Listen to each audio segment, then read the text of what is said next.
kaburi. Yako ni maneno yenye meno yanayouma kwa hujuma na kuchoma kama uma. Umejinafasi kwa uasi, ukimwaya arere teletele na porojo. Una nembo ya tembo, lakini una shombo ya pombe, ukiwa na uhuru wa kuhuruju. Twadhani ni rahisi kuondolewa na rahisi, ila taraa umemshika pumbu, hashakum, mwatubatiza umbumbumbu.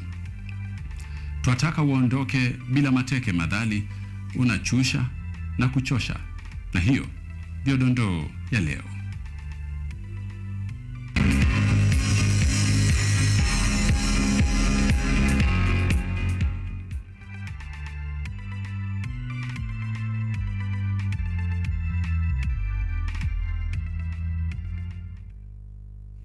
Aise, shukran jazilan kwa kuchagua KUTV kuwa mwandani wako wa habari ambazo zinakuhusu wewe, ndewe na sikio.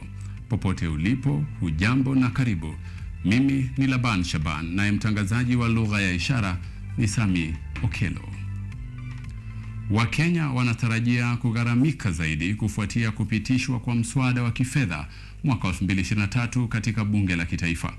Kipengee tata cha kuongezwa kwa kodi ya nyongeza ya thamani kwa bidhaa za petroli kutoka 8% hadi 16% kimezua mjadala miongoni mwa Wakenya ambao baadhi yao sasa wanatarajia kupanda kwa gharama ya bidhaa.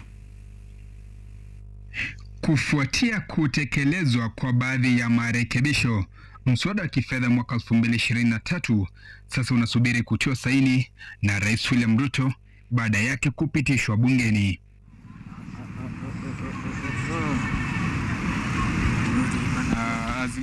Kupitishwa kwa mswada huo sasa inamaanisha kuwa Wakenya watalazimika kugharamikia ada ya mafuta ambayo imepandishwa kutoka 8% hadi 16%. Aidha, ada ya nyumba imeteremshwa kutoka 3% hadi 15%, huku ada inayotozwa wasanii ikishukishwa kutoka 15% hadi 5%, miongoni mwa nyingine. Baadhi ya Wakenya tuliozungumza nao wanaeleza kuwa nyongeza ya ada ya mafuta kutoka 8% hadi 16% itaathiri sekta mbalimbali kwa kupandisha gharama, haswa katika sekta ya uchukuzi. On the 16% VAT on fuel, literally I don't know the reason as why they proposed that, because even the 8% now, as the common wananchi, we are feeling the heat, and it's just still at 8%. Now this 16% that has already been passed. You know, the one thing about fuel, no, fuel cuts across all sectors. So one thing, it will affect many sectors, and but our fear is that even after this cash is raised, even after this money is raised, will it be in safe hands? Because we can decide to feel the pinch, but we can decide to accept it. Tungeomba ingewezekana hiyo VAT ikuwe tu ile kawaida tu, hiyo bill isiende, yani waangalie wafanye some amendment za vitu zingine. Juu kama mafuta ni kitu very essential kwa vitu za kawaida, za vitu za hii Kenya. Juu kipandisha mafuta kila kitu kimepanda, huwezi kufanya kitu yote, bei imepanda, yani inapandisha kila kitu. Muungano wa Azimio la Umoja wa Kenya ni wa hivi punde kutoa taarifa kufuatia kupitishwa kwa mswada wa kifedha bungeni, huku sasa wakipania kuandaa mazungumzo na Wakenya, mazungumzo ambayo yanatarajiwa kubaini mkondo utakaofuata baada ya mswada wa kifedha kufaulu bungeni. Wakenya wanatarajiwa kugharamika zaidi kufuatia kupitishwa kwa mswada wa kifedha mwaka 2023 katika bunge. Sasa kilichobakia ni mswada huo kutiwa saini na Rais. Joseph Kess, runinga ya KU, katika eneo bunge la Roysambu, kaunti ya Nairobi. Ukisikia mshahara wako unakatwa, utasikia vipi? Na ukisikia mshahara wako utaongezwa, utasikia vipi? Ama kuna wakati hautakatwa kwenye kodi? Akili kichwani. Muungano wa upinzani wa Azimio la Umoja umeagiza mkutano wa umma Jumanne ijayo uwanjani Kamukunji, Nairobi, kutoa mwelekeo kwa wafuasi wao na Wakenya baada ya mswada wa fedha kupitishwa bungeni. Muungano huo umekashifu serikali ya Rais William Ruto kwa kile wanachosema kukwamilia mapendekezo tata licha ya kupingwa na Wakenya. Viongozi wa Azimio wanasema kuwa kuna mapendekezo yaliyowekwa kwa nia ya kuiba fedha za Wakenya, hasa kupitia kwa sekta ya kilimo. Taarifa ya Azimio inamalizia nikinukuu: tumeamua kuwaalika Wakenya katika mkutano wetu uwanjani Kamukunji Jumanne tarehe 27 Juni saa 4 asubuhi ili kuamua mwelekeo tutakaochukua kwenda mbele. Mwisho wa nukuu.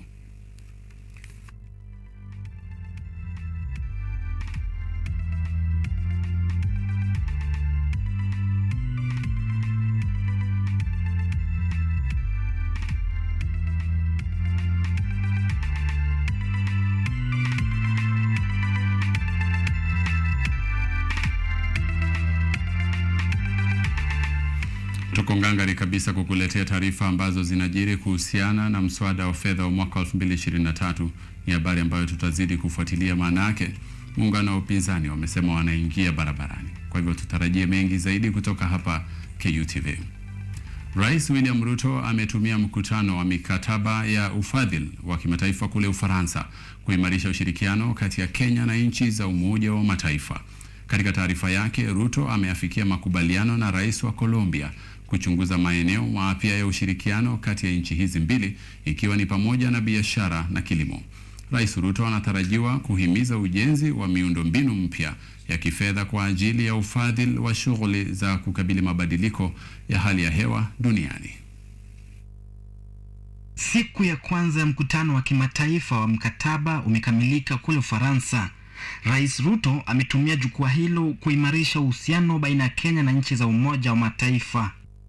Katika mazungumzo yaliyofanyika kati ya Rais Ruto na Rais wa Colombia, Gustavo Petro, nchi hizi mbili zimefanya makubaliano kufanya kazi pamoja kukuza sekta ya biashara, kilimo na maeneo mengine. Colombia ni moja ya nchi zinazozalisha kahawa kwa wingi duniani, na Kenya inakusudia kujifunza kutoka kwao kuhusu uzalishaji na kuongeza thamani kwa lengo la kuimarisha na kuongeza mauzo ya bidhaa. Katika mkutano huo ambao unalenga kubadilisha muundo wa ufadhili wa hatua za kukabili hali ya hewa, Ruto pia alijadili mpango wa Kenya wa kutoa huduma za afya kwa wote na aliyekuwa mkurugenzi mkuu wa shirika la afya duniani Daktari Tedros Adhanom kwa lengo la kuimarisha ustawi na maisha bora kwa Wakenya. Akiondoka nchini siku ya Jumatano, Rais William Ruto aliapa kuhimiza ujenzi wa miundombinu mpya ya kifedha ya kimataifa kwa ajili ya ufadhili wa shughuli za kukabiliana na mabadiliko ya hali ya hewa ili kuunda miundombinu ya kifedha duniani. Alitarajia kutimiza haya kupitia kutoa mapendekezo makubwa kuelekea kuanzishwa kwa muundo mpya wa taasisi ya ufadhili wa hali ya hewa. Mkutano huo wa Ufaransa pia unatumia fursa hiyo kuweka hatua madhubuti za kulinda afya dhidi ya athari za mabadiliko ya hali ya hewa. Joseph Oyomo, runinga ya KU. Asante sana Oyomo kwa kutupa yaliyomo. Serikali imetoa shilingi bilioni 16.7 kwa wanufaika zaidi ya milioni 1 katika mpango wa fedha za Inua Jamii. Fedha hizo zinanuiwa kutumika kwa kipindi cha kuanzia mwezi Novemba mwaka 2022 ambayo ilipita hadi Juni mwaka 2023 ambazo zilibaki kama deni katika kipindi hicho. Dorothy Musioka na kina cha taarifa hii. Ikiwa ni miezi 8 kufikia sasa bila wazee kupokea mgao wa fedha za Inua Jamii, serikali kupitia Wizara ya Kazi na Ulinzi wa Jamii imetoa shilingi bilioni 16 milioni 725,856 kwa ajili ya wanufaika milioni 172,226 waliosajiliwa katika mpango wa Inua Jamii. Naibu Rais Rigathi Gachagua alisisitiza kuwa serikali itaendelea kuunga mkono mpango huo ili kuwasaidia wasiojiweza nchini. We know we've had arrears that we have not paid from November to date, and we are happy to say that those funds are now ready. Government has released, Treasury has been able to give us 16.7 billion. The Kenya Kwanza administration remains committed to supporting the most vulnerable members in the society who deserve to live a dignified life. We continue to implement the cash transfer program, popularly known as Inua Jamii, which provides bi-monthly stipend to cushion beneficiaries from poverty and vulnerabilities. This is aimed at improving their livelihoods. Vilevile naibu rais alisema kuwa shilingi milioni 11,185 nyingine zitalipwa kama nyongeza kwa wanufaika chini ya mpango wa uboreshaji wa lishe kupitia programu ya fedha na elimu ya afya NICHE, ambapo malipo hayo yatafanyika kwa awamu mbili, kila mnufaika akitarajiwa kupokea shilingi 16,000. In addition, 11,185,000 will be paid as top-up for beneficiaries under the Nutrition Improvement through Cash and Health Education Complementary Program. Aidha, Gachagua amebainisha kuwa serikali itaweka mikakati ya kuendeleza mpango wa fedha za Inua Jamii unaolenga kuongeza idadi ya watakaonufaika kufikia milioni 2.5 kwa miaka miwili ijayo. In line with the bottom-up economic transformation agenda better, the government is undertaking various strategies to revamp the cash transfer programs for elderly and vulnerable households to improve operational efficiency, accountability and coverage. Haya yanajiri miezi 8 baada ya wazee kutoa malalamishi yao ya kutopokea na kucheleweshwa kwa mgao wao wa kila mwezi wa fedha hizo, ambapo walikiri kushindwa kuyakidhi mahitaji yao ya kila siku, ikiwemo kugharamikia matibabu. Miongoni mwa wanufaika wa Inua Jamii ni mayatima, walemavu na watoto wasiojiweza. Dorothy Musyoka, Runinga ya KU. Bam Dorothy Musyoka kwa taarifa hiyo. Naibu gavana wa Siaya William Oduol leo amejitetea mbele ya kamati ya Seneti dhidi ya madai yaliyosababisha kubanduliwa kwake. Bunge la kaunti hiyo, hata hivyo, wabunge walifurahia fursa ya kuketi kwenye kiti cha kifahari chenye, wacha ninukuu, thamani ya shilingi milioni 1 kiti, baada ya kuarifiwa kwamba Oduol aliishawishi serikali ya kaunti kuinunua alipoingia ofisini. Hebu tuangalie kina cha taarifa hii. Naibu gavana kaunti ya Siaya William Oduol leo alijitokeza mbele ya kamati ya Seneti kwa siku ya pili ya kusikilizwa kwa kesi yake, akichukua nafasi ya kujitetea dhidi ya madai yaliyosababisha kuondolewa katika nyadhifa yake. Welcome you back to the resumption of proceedings of this sitting.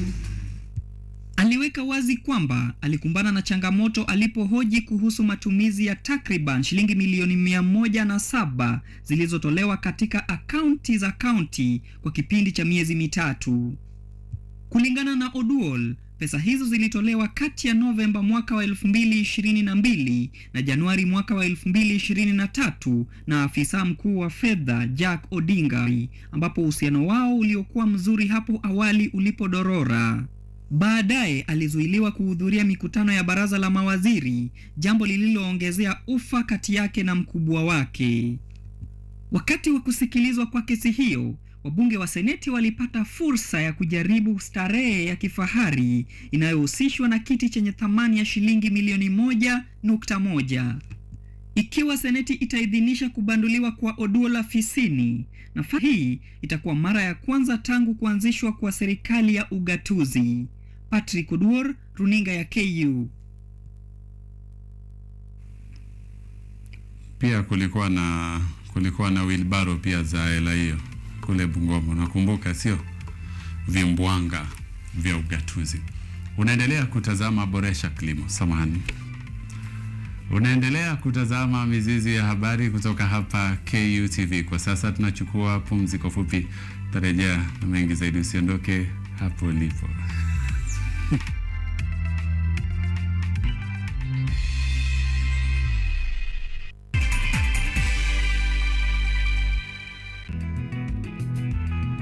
Kurunzi ya kilimo huimarisha afya na uchumi endelevu katika jamii. Ni msingi mkubwa wa kipindi Boresha Kilimo. Kipindi hiki kinajikita katika teknolojia ya kisasa, utafiti na ushirikishaji wa wadau wa kilimo kuonyesha shughuli mbalimbali shambani. Kwa suluhu ya utoshelevu wa chakula, tazama Boresha Kilimo.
Kama wanavyosema Waswahili, mazoea yana tabu na tabia ni ngozi hata ukichuna. Karibu katika sehemu ya pili ya Mizizi ya Habari. Katika kikao cha leo cha bunge, wabunge wameangazia sheria 4 za ugavi wa pesa kutoka kwa hazina ya kitaifa. Hii ikiwa ni siku moja tu baada ya kupitishwa kwa mswada wa fedha wa mwaka 2023 bungeni. Katika kikao hicho, wabunge walijadili jinsi ya kuhakikisha kuwa katika mgao wa mapato ya taifa, serikali za kaunti zitaweza kupokea mgao sawia, huku wakiidhinisha sheria ya kuhakikisha fedha zinazotokana na mapato zitatumika ifaavyo. Baada ya kupitisha mswada wa fedha uliosheheni ushindani mkubwa bungeni, wabunge walirejelea kikao cha leo asubuhi kujadili mswada wa nyongeza ya fedha katika serikali za kaunti na jinsi ya ugavi wa pesa zinazokusanywa kutokana na mapato. Kulingana na mwenyekiti wa kamati ya bajeti bungeni, Ndende Nyoro, ugavi wa fedha za kufadhili maendeleo ya miundombinu itafanywa kwa usawa, huku kaunti zilizo na mahitaji ya juu zikipokea kiwango kikubwa cha pesa. The role that we are playing on behalf of this House, we are playing it thoroughly. We are going to scale down on borrowing because we cannot contemplate a matter where, or a situation where, our country descends more into debt. So I want to give assurance to these members. Part of the reason we are bringing this supplementary is because we would rather postpone some development other than get into a hole that is actually hazardous. Wabunge vilevile wamependekeza fedha zitakazokusanywa kutokana na mapato zitumike kufufua miradi iliyofifia, kulipa wafanyikazi wa serikali na kuimarisha elimu. Aidha, wabunge walieleza kuwa ufisadi lazima kwanza umalizike ili pesa zinazogawiwa kwa kaunti na wizara zitumike ifaavyo. It is very clear out there that the government is not going to tolerate any misappropriation of public funds.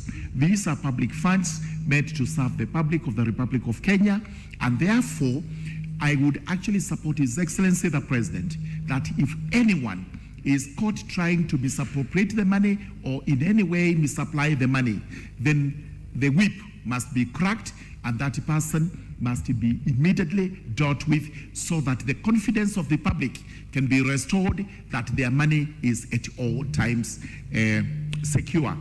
I have gone through the bill and each of the state departments has its own allocation. Let the department actually do what they are supposed to do with this public money under this particular law. Hata hivyo, wabunge wameitaka serikali kuhakikisha kuwa mikopo ya pesa inayotoka kutoka nchi za nje inatumika kulingana na mkataba, kwani kulingana na historia, pesa zilizotokana na mikopo hazijakuwa zikitumika kulingana na makubaliano yaliyotiwa saini, na hivyo kuipa serikali mzigo wakati wa kulipa madeni hayo. Same is also true for a government. If there's a lot of corruption, a lot of stealing at the highest level of the government itself, like what we have experienced for the last 10 years under Jubilee government, then of course the consequences becomes very bad.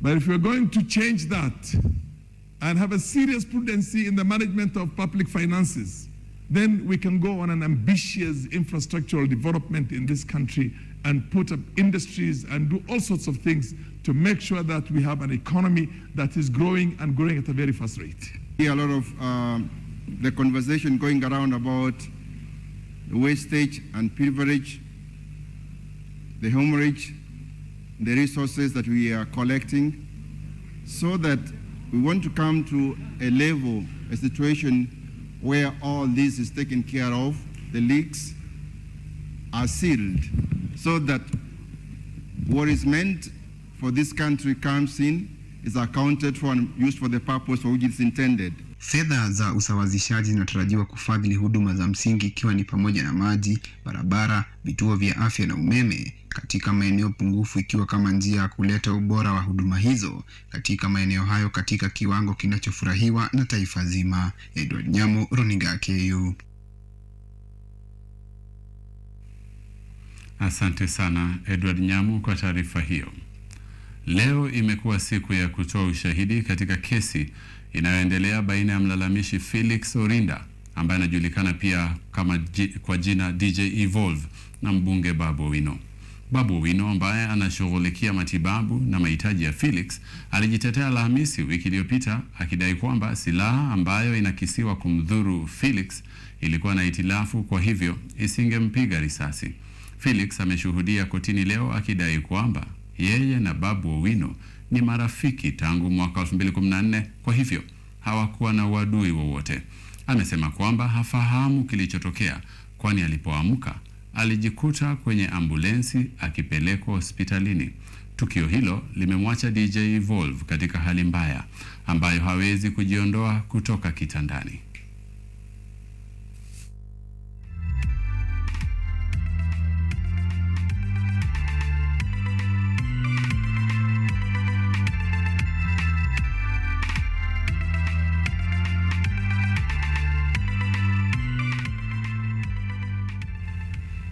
Twende Meru.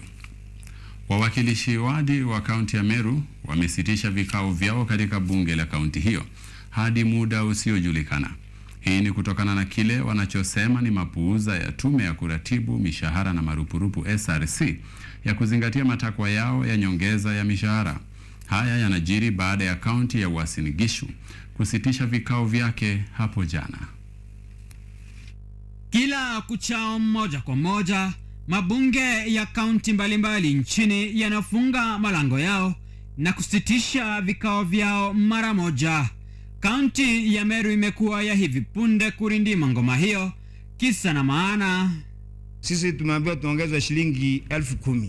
In fact, most MCAs have fled from their homes because of the demands of the populace, and therefore it is only fair that they are remunerated well.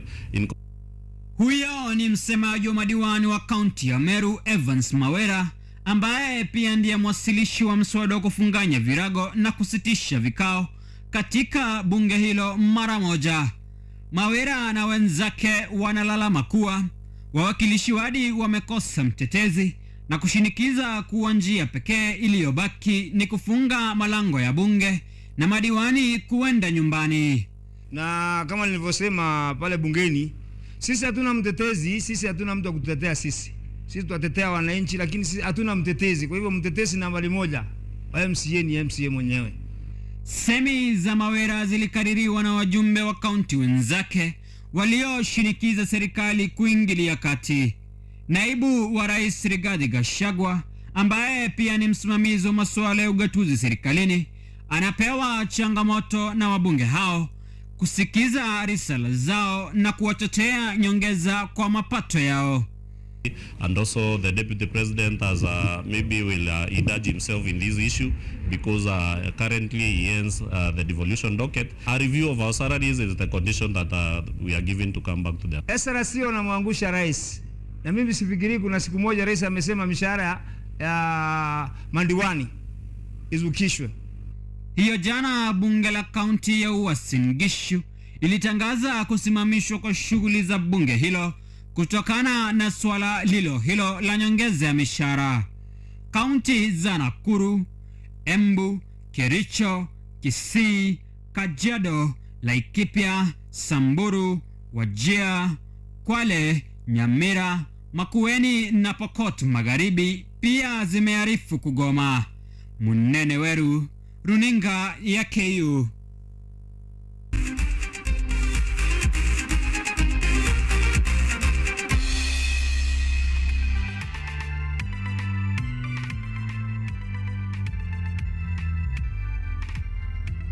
Tutifue kivumbi michezoni.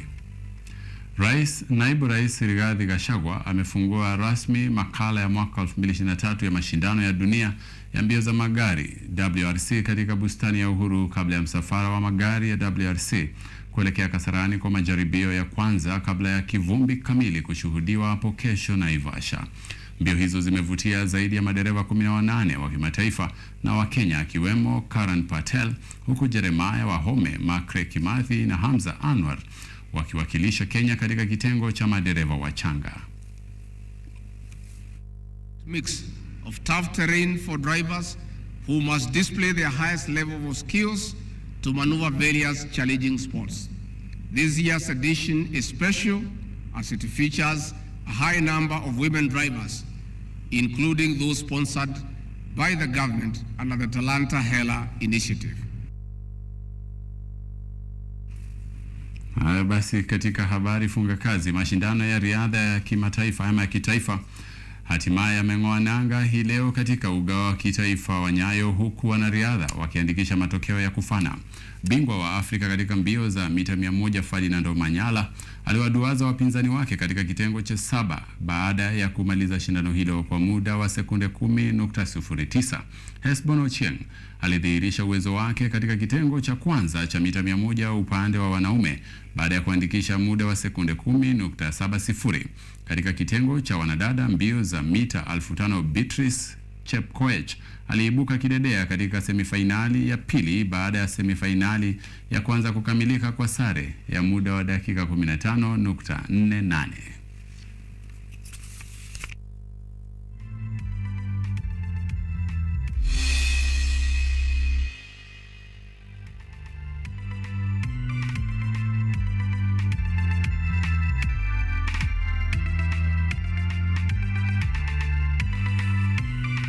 Basi tumeshafunga habari za leo. Kama hujapata habari, kaa nasi saa 3 kamili kwa habari nyingine.